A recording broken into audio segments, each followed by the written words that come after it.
If Trayce Thompson continues to hit this spring, do you see him finding a spot on the bench? I realize he's not on the 40-man roster, and Tyrone Taylor and DJ Stewart already are. Two backup outfielders projected to be on the bench, but it would be hard to ignore him if he keeps hitting despite his career mostly being a journeyman with the Dodgers and White Sox.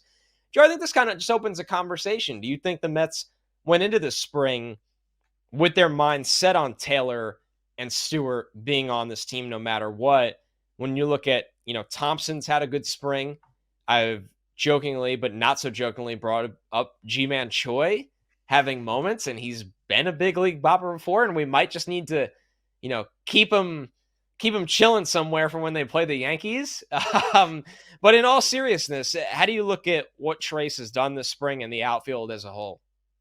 So Trayce Thompson got off to a really hot start and was just hitting bullets everywhere. And it seems like the last week or so, his playing time has regressed, and it's getting more into he's coming in the middle of games.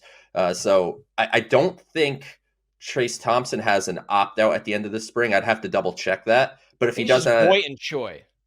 Voight and Choi, okay. So if Trayce Thompson does not have that opt out, then as unfortunate as it might be, it's probably better for the team for him to just go to AAA for a bit, stay off the 40-man Right. roster. It's all a numbers game. And as far as just general competition on the bench, DJ Stewart having a minor league option remaining allows some level of flexibility.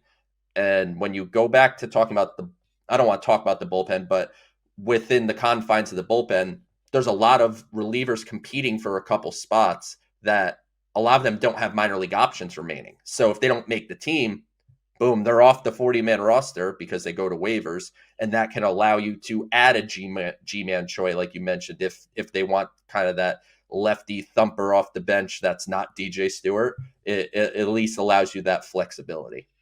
Yeah, it's all about, figuring out the rosters and, I don't want to say how you manipulate it, but what cards you could play out of the gate.